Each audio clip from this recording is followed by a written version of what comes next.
आज हम स्टार्ट कर रहे हैं CPP 14 और इसमें सेक्शन ए और बी आपको होमवर्क में दिया था, उसके ये आंसर्स हैं जो बोर्ड पे लिखे हैं। सेक्शन ए A1 प्रॉब्लम हो गया, सभी का हो गया, ड्रंकर्ड वाला क्वेश्चन, ठीक है। बी ना A2 हो गया, ठीक है। सेक्शन बी B1 हो गया, B2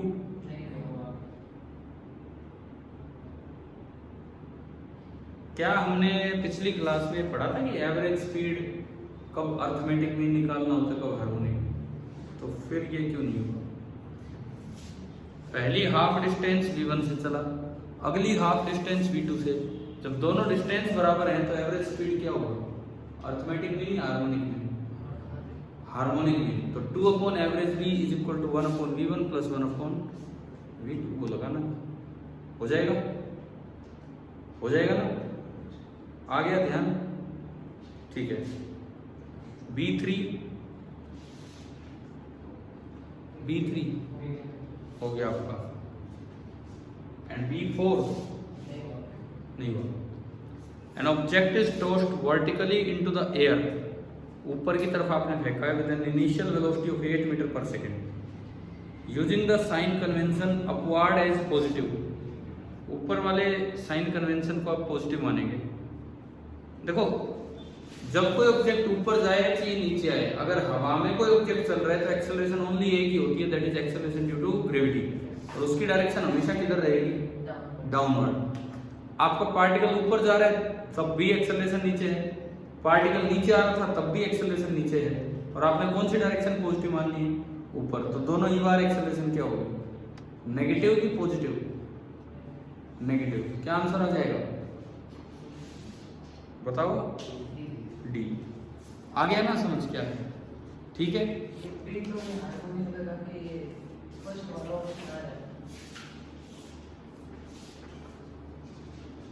A person traveling on a straight line without changing direction moves with a uniform speed V1 for half distance and next half distance he covers with a uniform speed V2. Average speed, हाँ यही आएगा। इसमें क्या दे दिया है? B2 का answer क्या दिया है? B ना, ये चेंज कर देना, ये आंसर आपका क्या बनेगा? A बनेगा।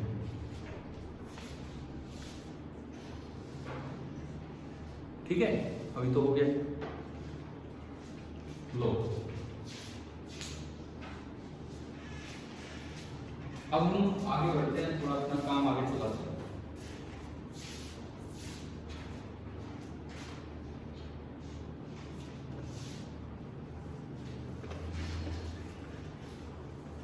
कल वाली जो क्लास हुई थी उसमें हमने इक्वेशंस ऑफ मोशन डेराइव की थी, शायद जो मुझे याद है, या ना उसके बाद कुछ और भी कर दिया। CPP सोल्व करवाया था कल, है ना? CPP नंबर 13 ही सोल्व किया था, और उससे पिछली क्लास में हमने वो इक्वेशंस डेराइव की थी। कांस्टेंट एक्सेलरेशन की 3 इक्वेशंस हमने डेराइव की थी। कौन सी 3 इक्वेशन? देखो, देखते हैं, समझते हैं इधर। कांस्टेंट एक्सेलरेशन की 3 इक्वेशंस हमने डेराइव की थी, और ये 3 इक्वेशंस थी, अगर मान लो आप एक स्ट्रेट लाइन पाथ पे जा रहे हो और आपका मोशन है अलोंग एक्स एक्सिस, और इस मोशन में आप यहां कहीं से शुरू हुए हो, x बराबर 0 से आपकी स्टार्टिंग है, t टाइम पे अभी आप यहां थे t इक्वल टू 0 समय पे, t बराबर t टाइम पे आप किसी पोजीशन पे पहुंच गए हो। कैसी पोजीशन? x पे आप पहुंच गए हो। तो इस दौरान आपकी एक्सेलरेशन जो रही होगी वो हमें क्या माननी होगी इस मोशन के लिए? एक्सेलरेशन शुरू से लेके लास्ट तक क्या मानी जाए? कांस्टेंट मानी जाए। इस दौरान जो आपका डिस्प्लेसमेंट हुआ वो कितना हुआ? s। इनिशियल वेलोसिटी आपकी थी u, और इस समय t टाइम पे जो वेलोसिटी होगी वो कितनी होगी? v। तो हमारे पास अगर a कांस्टेंट है तो 3 रिलेशंस हमने देखी थी। पहली relation v is equal to u plus at, दूसरी रिलेशन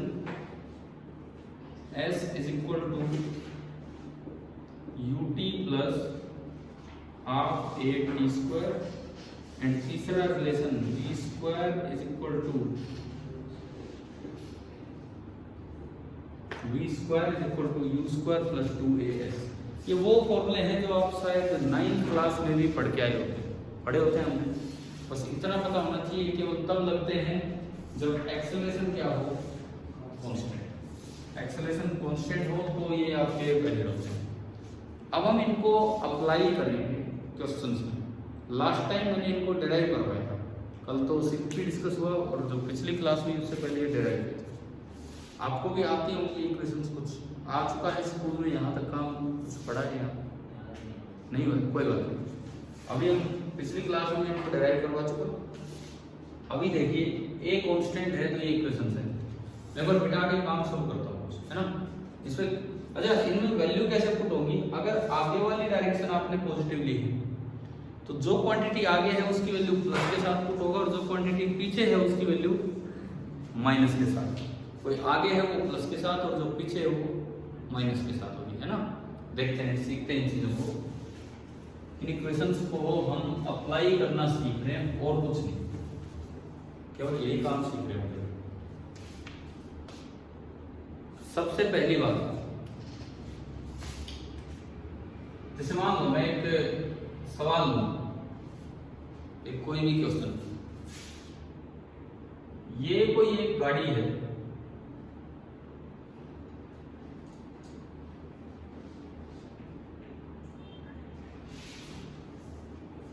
बस है, गाड़ी है, जो भी है, और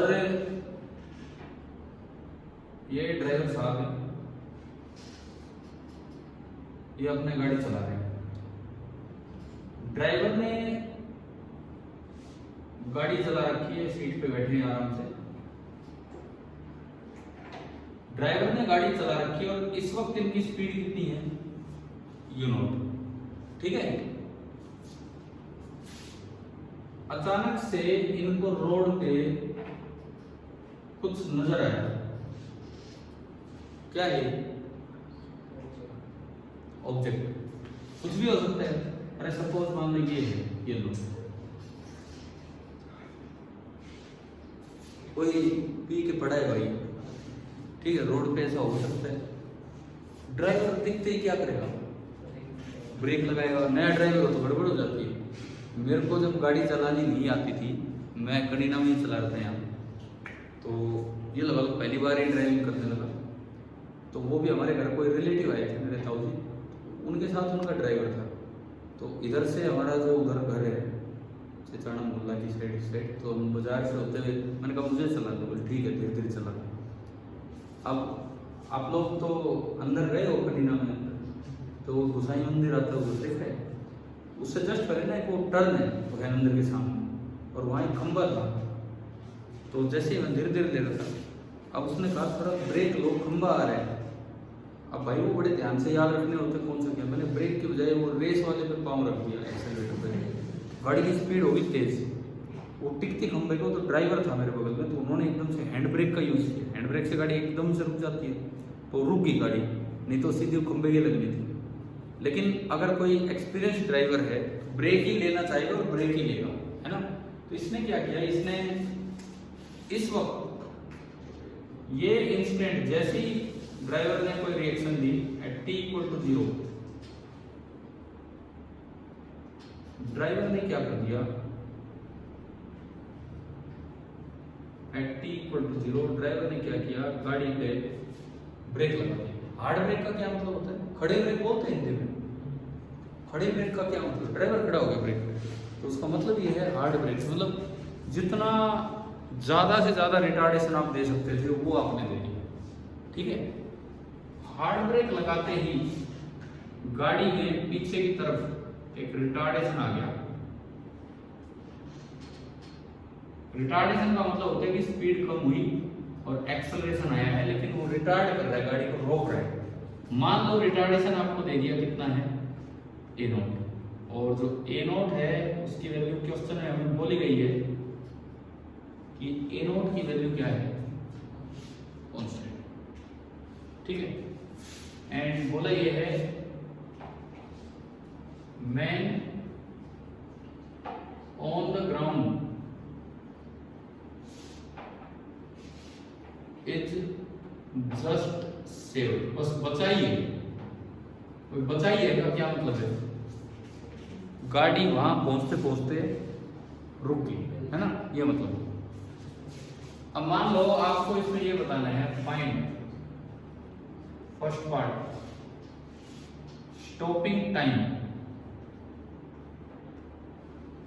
गाड़ी को रुकने में कितना समय लगा, first part. Second part braking distance,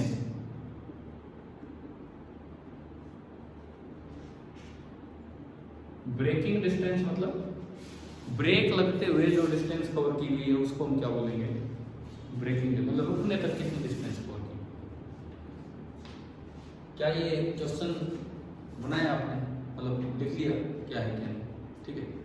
अब वही इक्वेशंस लगानी कैसे वो मैं आपको बताऊंगा, प्रैक्टिकल बात है, ऐसा तो कभी भी हो सकता है ना। और एक्सेलरेशन क्या दिया हुआ आपको इसमें, कांस्टेंट। तो अब हम ये सीखेंगे कि ये अप्लाई कैसे करते हैं। देखो मैं इसी में सॉल्यूशन कर दो स्टार्ट, क्वेश्चन तो इतना ही आएगा डायग्राम। अगर मान लो ये बस वहां पहुंचते पहुंचते रुका ही है, जस्ट रुका है, तो फाइनल गाड़ी कुछ ऐसी बनेगी,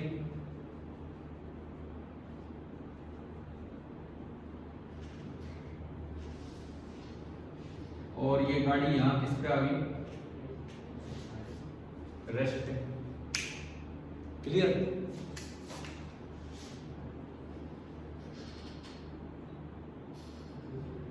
ये 3 टायर नहीं है, 2 टायर हैं भाई साहब के, भिड़ तो गई, भिड़ते इसकी आंख खुल गई,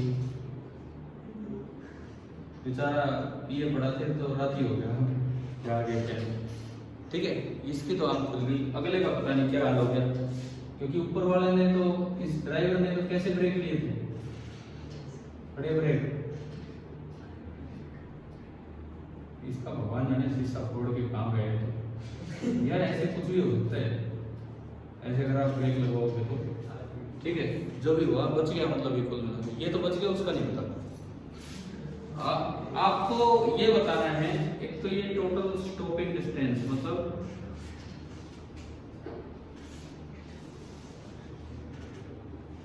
ये एस कितना है, और एक t बराबर 0 पे अगर ये गाड़ी यहां से चली थी और यहां आते आते टाइम कितना हो गया t, मुझे 2 चीजें बतानी है। सवाल क्या है, समझ आ गया है क्या? ऐसी तो प्रैक्टिकल सिचुएशन हो सकती है आराम से रोड पे, है ना। अब मेन बात हमारे लिए क्या है, एक्सेलरेशन क्या क्या होगा आपको, कांस्टेंट। जो इक्वेशंस हमने लास्ट टाइम कभी डिराइव की हैं वो यहाँ पे आप अप्लाई कर सकते हो। कैसे कैसे करें उसको समझ तो आ गया, सिचुएशन क्या है। इसके लिए आप अपनी तरफ से एक डायरेक्शन को क्या मान लो, पॉजिटिव। बिना पॉजिटिव आने तो आपको पता नहीं लगेगा। जो सवाल था बी का लास्ट, आपने ऊपर वाली डायरेक्शन पॉजिटिव मानी और एक्सेलरेशन किधर था, नीचे। तो इक्वेशंस में एक्सेलरेशन नेगेटिव आएगा कि पॉजिटिव? इक्वेशंस में एक्सेलरेशन कैसा आएगा, नेगेटिव, है ना। अब देखते हैं, यहां देखते हैं। मान लो ये पॉइंट है ए और गाड़ी जहां पहुंची ये पॉइंट है बी। तो मैं एक चीज देखना चाहूंगा, from A to B, from A to B आप कुछ चीजें मुझे लिखवानी। यू कितना, ए कितना, बी कितना, टी कितना और एस कितना। पहले मैं यू बताऊं, सबसे पहले आप यू बताओ कितना। यू दे रखा है क्वेश्चन में, कितना? यू का मतलब है इनिशियल वेलोसिटी। आप ए से बी जा रहे हो तो ए पे वेलोसिटी, ए पे वेलोसिटी कितनी है, 0। फिर क्यों अगले का खतरा, क्यों इसने हार्ड ब्रेक लिए, ए पे वेलोसिटी 0 है। आपका हाथ तो इस जैसा हो रहा है बताओ, ए पे वेलोसिटी 0 है क्या? ए पे वेलोसिटी कितनी है? देख के बताओ, बोला करो। ए पे जब गाड़ी थी शुरू में, ए टू बी जा रही है, इनिशियल वेलोसिटी कितनी है थे?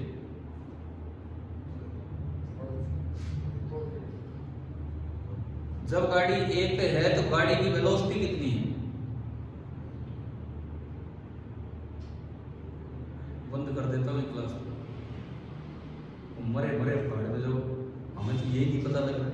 अरे जब गाड़ी ए पे है तो गाड़ी की वेलोसिटी कितनी है? आप बताओ ना।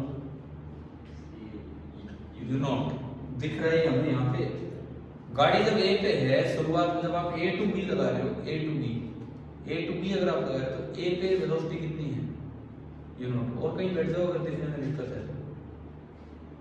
अरे कहीं और बैठो, दुनिया और चेयर कहीं भी बैठ जाओ, खड़े हो जाओ, आराम से आपको ठीक लगे वहाँ बैठो।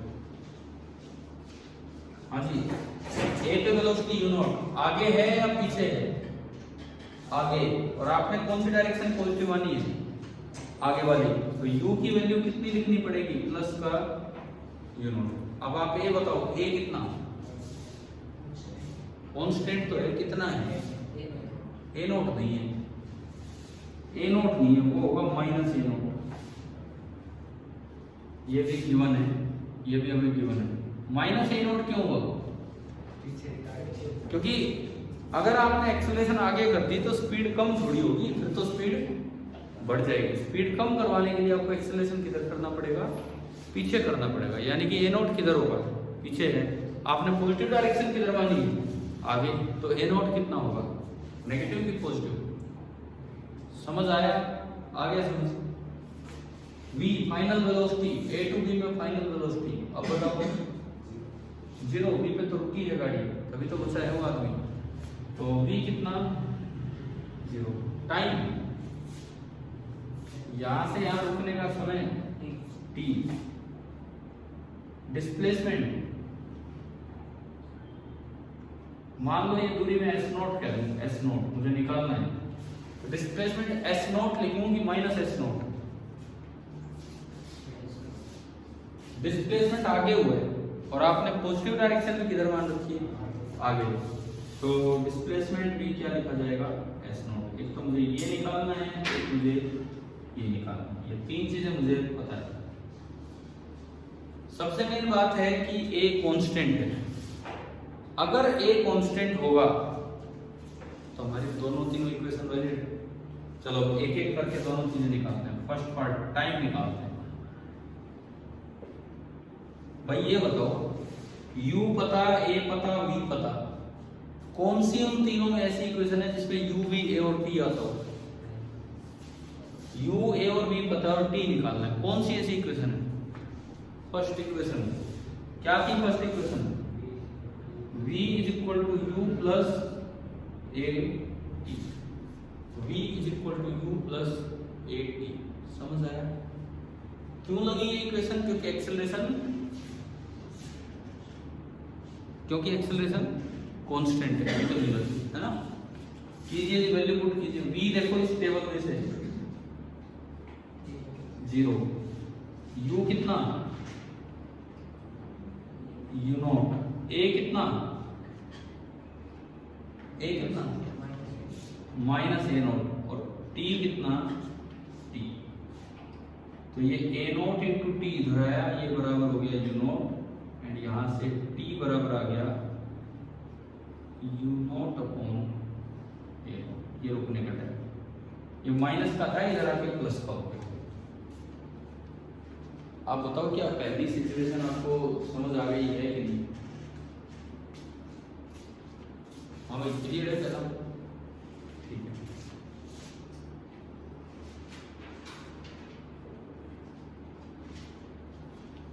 दूसरी चीज, अब आपको ब्रेकिंग डिस्टेंस निकालना है। अब आपको ब्रेकिंग डिस्टेंस निकालना है और इसको आपने s नॉट बोला। गिवन क्या क्या है? टाइम आ गया, उस बात को छोड़ो। गिवन क्या क्या है? u, a और v, और निकालना क्या है? s। कौन सी ऐसी इक्वेशन है जिसमें u, a, v और s आता हो? थर्ड। उसमें टाइम नहीं आता है ना। समझ रहे हो ना हम कैसे जा रहे हैं इक्वेशन पर? तो मैं यूज करूं v² इज इक्वल टू, ये इक्वेशन क्यों लग पा रही है, ये इक्वेशन क्यों लग पा रही है, क्योंकि एक्सेलरेशन कांस्टेंट है ना। लगाओ जी, वैल्यू पुट करो इस टेबल में से देखते हुए, v कितना 0, u कितना u0, a कितना, a यहां से देखना है -a0, और s कितना ना, कितना पुट करूं तो कुछ टेबल में प्लस s0, ये सारा माइनस का था, इधर 0 वाली साइड आके प्लस का हो गया, तो 2a0 s0 बराबर u0 स्क्वायर, और आपका जो s0 आया वो आ गया u0 square upon 2a0, u0 square upon 2a0।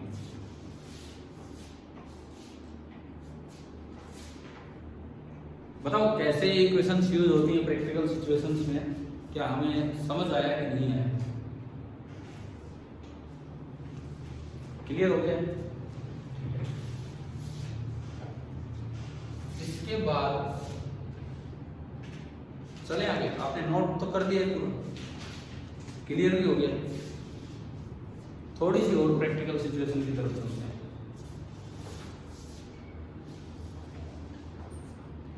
मान लो ड्राइवर ने निफ्टी रखी, ठीक है, अब थोड़ा सा काम बढ़ाते हैं। सपोज ड्राइवर ने निफ्टी रखी थी, अब देखना इसमें क्या होगा क्या नहीं होगा।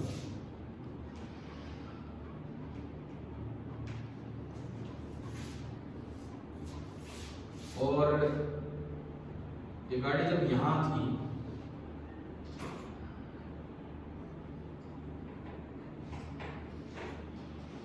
ये गाड़ी जब यहां थी तो उसकी स्पीड कितनी थी, ठीक है। ये थोड़ा सा पियक्कड़ ड्राइवर है इस बार, इस सवाल में थोड़ा सा हम और आगे बढ़ा रहे हैं।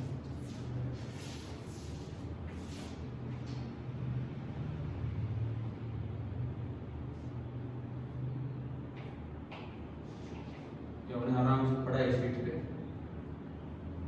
और गाड़ी चला रहे हैं इस तरह से, ठीक है। अब क्या हुआ, ये t इक्वल टू 0 टाइम यहां नहीं बल्कि t इक्वल टू 0 टाइम यहां है।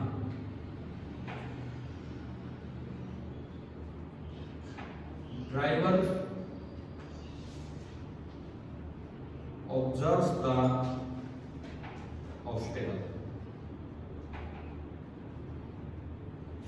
t इक्वल टू 0 टाइम पे ड्राइवर ने ऑब्जर्व किया कि भाई जरूरत है कुछ करने की, लेकिन पी रखी है, इतनी जल्दी तो ये भी नहीं सोच पा रहा, टाइम ले जाएगा कुछ। कहते हैं ना कि शराब पीकर गाड़ी नहीं चलानी चाहिए, उसका कारण ये है कि आप डिसीजन लेने में टाइम ले जाते हो। एक तो तुरंत ब्रेक लगा दी थोड़ी देर पहले, और ये क्या करेगा, जरूर थोड़ा टाइम ले जाएगा, और 1 सेकंड का भी फर्क हो गया तो एक्सीडेंट हो जाता है। अब 1 सेकंड लेट हो गए तो इतनी देर में एक्सीडेंट हो जाता है। मान लो पीने के बाद ड्राइवर का आपको रिएक्शन टाइम दिया था, आपको दिया था कि ड्राइवर का जो रिएक्शन टाइम है वो कितना है, t0। इस ड्राइवर का रिएक्शन टाइम आपको दिया था t0, ये दिया था, ठीक है। अब देखो t इक्वल टू 0 पे उसने देख लिया सिस्टम, ब्रेक लगाने में कुछ समय ले गया ना, कितना टाइम ले गया, t0। यहां पे टाइम हुआ t0, and now hard brakes are applied. इस बार ये सिचुएशन है A, ये सिचुएशन है B, और ये वाली सिचुएशन क्या बनेगी आपकी C। मेरे को डायग्राम दोबारा नहीं बनाना पड़े, इसलिए मैंने थोड़ा पीछे बना दिया, नहीं तो यहीं से शुरुआत करता और फिर थोड़ा आगे बढ़ता। समझ गए हो आप, लेकिन आपको तो दोबारा बनाना पड़ेगा। ड्राइवर की हालत ऐसी है जैसे रोड पे लेटा हुआ इंसान उसकी, इसीलिए ड्राइवर थोड़ा टाइम ले गया, वैसे तो ना आम आदमी भी टाइम ले जाएगा अगर उसने नहीं भी रखी तो, थोड़ा सा तो टाइम लग ही जाता है रिएक्ट करने में, ठीक है ना। तो ये टाइम लेगा अपना। अब ये देखो यहां से यहां स्पीड कम क्यों नहीं हुई बताओ, यहां से यहां अभी तो ड्राइवर ने रिएक्ट ही नहीं किया है, तो यहां से यहां जो स्पीड है वो कितनी बनी रहेगी, u0 बनी रहेगी। अभी तक तो ड्राइवर ने रिएक्ट ही नहीं किया है, स्पीड आपकी u0 बनी रहेगी, है ना। कांस्टेंट स्पीड अगर है, कांस्टेंट स्पीड, तो डिस्टेंस कवर्ड क्या होता है, अगर कांस्टेंट एक्सेलरेशन है तो s होता है ut plus half ut square. अगर एक्सेलरेशन जीरो हो तो s बराबर ओनली ut रह जाएगा, रहेगा ही नहीं। 10th क्लास तक ये फॉर्मूला आ जाता है कि distance is equal to speed into time, अगर आपकी स्पीड चेंज नहीं हो रही है तो, ठीक है। मान लो इस बार निकालना है स्टॉपिंग टाइम, ब्रेकिंग डिस्टेंस, और तीसरी बात टोटल स्टॉपिंग डिस्टेंस। तीन चीजें आपसे पूछी, तीन चीजें आपसे पूछ ली इस वाले सवाल में। रुकने तक का समय, ब्रेकिंग डिस्टेंस कितना है, और शुरू से लास्ट तक का टोटल स्टॉपिंग डिस्टेंस कितना है। मान लो ये तीन बातें आपसे पूछी गई।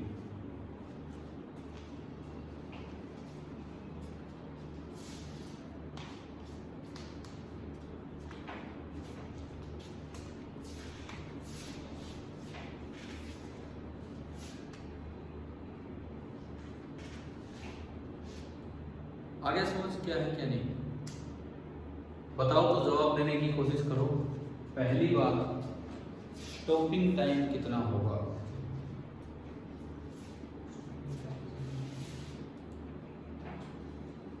बढ़ गया पहले से या कम हो गया उतना ही, सेम रहा तो चलो ठीक है, क्या दिक्कत है। तो अगर गाड़ी उतनी देर में रुक जाए फिर थोड़ी कोई समस्या है, फिर पुलिस क्यों रोकती है।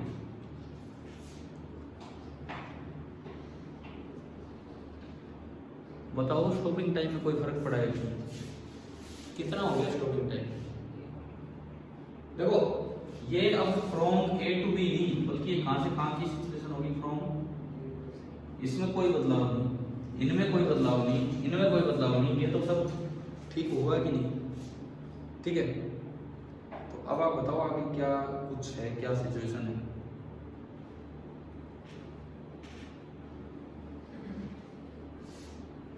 बताओ चलो आप 2 मिनट सोच के आंसर देने की कोशिश कीजिए।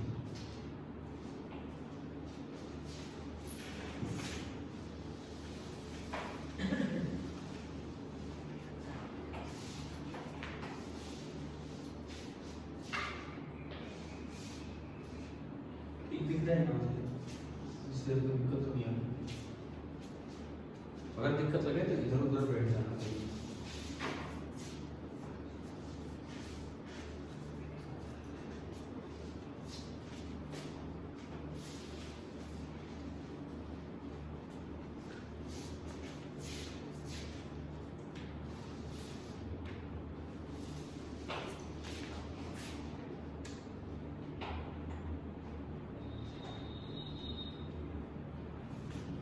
हाँ जी, टाइम की बात करते हैं पहले, stopping time.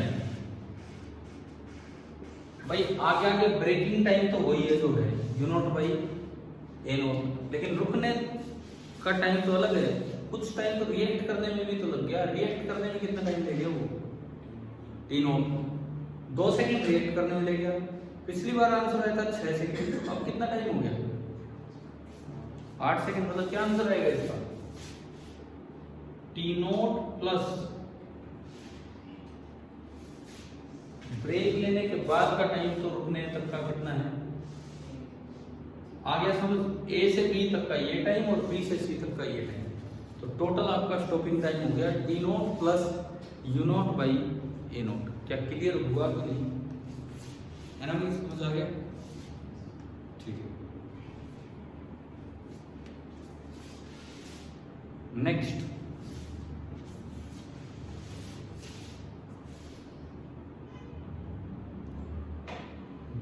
Breaking distance, break जब लगे हैं वो डिस्टेंस, क्या इसका आंसर सेम है या अलग है पिछली बार से? सेम। ब्रेक लगने के बाद तो वही आंसर है, तो ब्रेकिंग डिस्टेंस कितना होगा जो पिछला आया था? पिछला कितना आया था? u not square upon 2a not, ये आपका होगा breaking distance.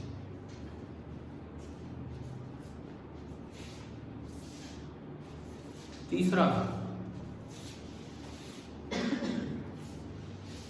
Total stopping distance, ये बताओ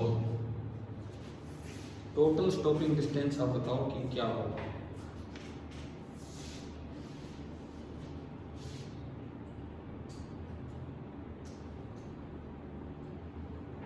कितना होगा भाई? कुछ तो ये डिस्टेंस बता दो, ये कितना है?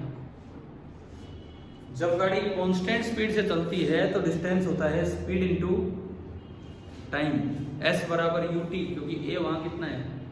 0। बताओ ये डिस्टेंस कितना होगा? u not into t not. आ गया समझ? और आगे का डिस्टेंस कितना है? s, वो तो वही है ही जो था। तो टोटल स्टॉपिंग डिस्टेंस आएगा कितना? u not t not plus u not square upon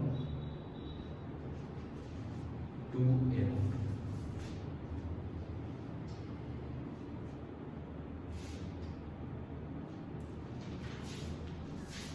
इस ड्रंकर्ड के चक्कर में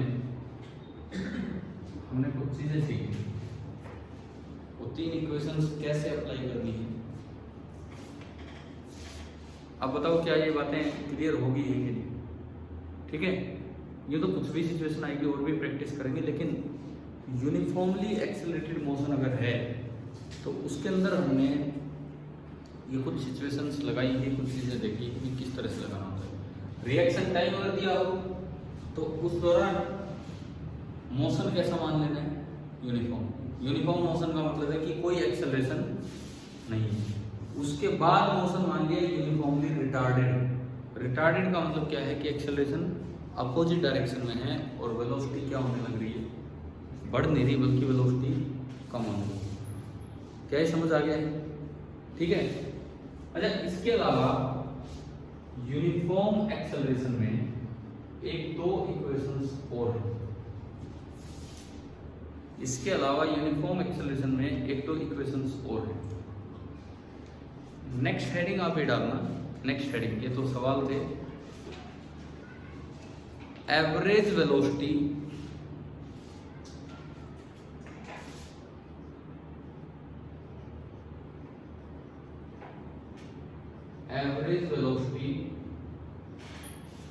in uniformly accelerated motion. Average velocity in uniformly accelerated motion.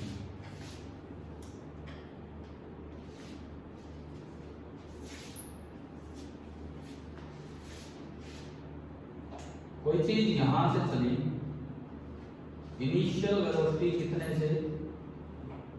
u से, t बराबर 0 पे। थोड़ी देर में उसकी वेलोसिटी, मैं ब्रेक लेने वाली बात नहीं कर रहा हूं, उससे अलग, थोड़ी देर में उसकी वेलोसिटी कितनी होगी? v, मान लो t टाइम पे। और इस दौरान जो इसका डिस्प्लेसमेंट हुआ, वो कितना हुआ? s। इस दौरान जो इसकी एक्सेलरेशन थी आगे की तरफ, कांस्टेंट थी, हम मान के चल रहे हैं कांस्टेंट है, कितनी है? a। इस v u a और t में क्या रिलेशन होगा? अगर a कांस्टेंट है तो,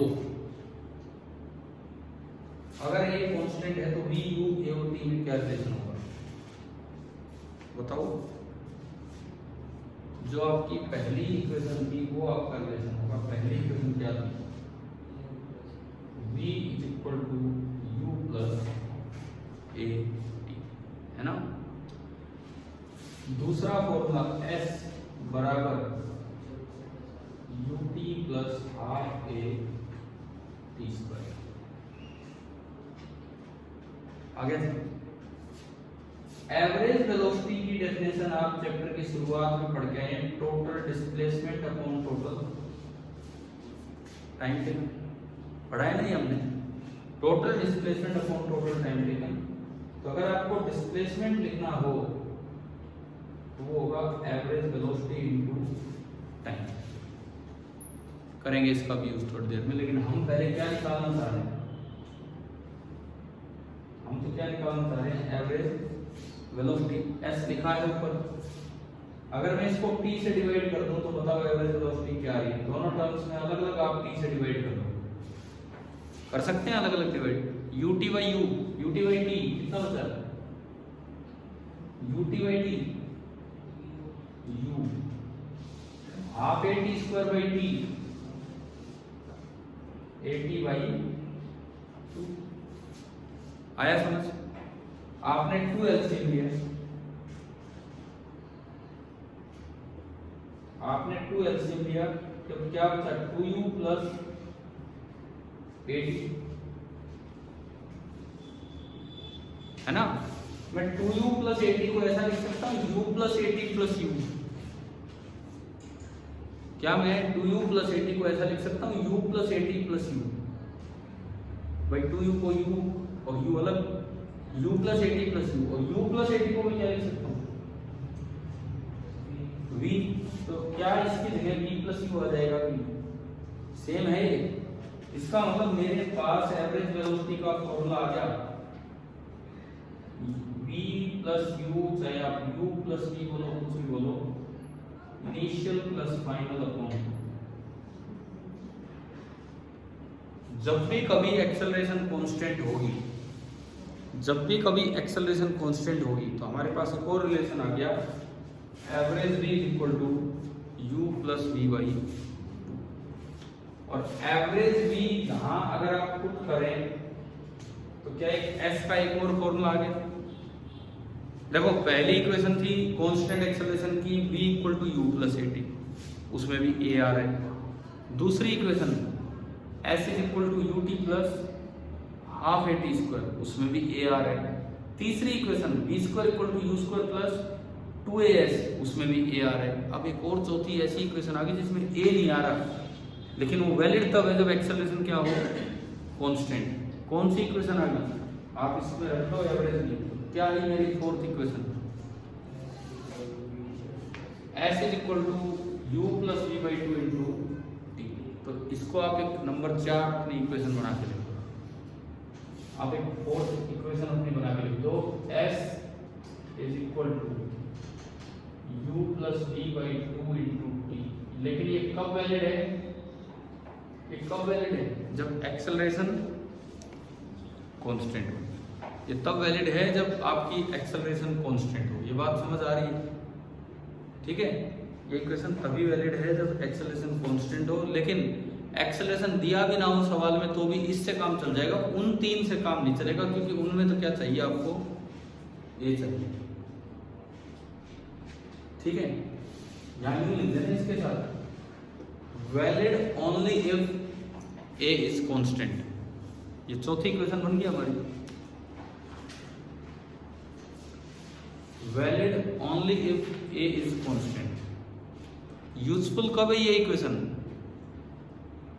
जब ना तो क्वेश्चन में एक्सेलरेशन दिया हो और ना हमसे एक्सेलरेशन पूछा हो। ना तो आपको क्वेश्चन में एक्सेलरेशन दिया हो, ना आपसे पूछा हो, s पूछ रखा है, v पूछ रखा है, t कुछ भी पूछ रखा है, तो आप a वाली इक्वेशन को अवॉइड करो, ये इक्वेशन यूज करेंगे। ये हमारी इक्वेशन नंबर कौन सी बन गई है? फोर्थ। किनके लिए? किनके लिए? जहां पे एक्सेलरेशन क्या है? कांस्टेंट। ठीक है, अब देखो ये जो आपका पीपीटी नंबर 14 है, आप इसमें एक पार्ट और ट्राई कर लेना, पार्ट नंबर सी। ठीक है, इससे आगे हम नेक्स्ट टाइम पढ़ेंगे परसों, कल का ब्रेक।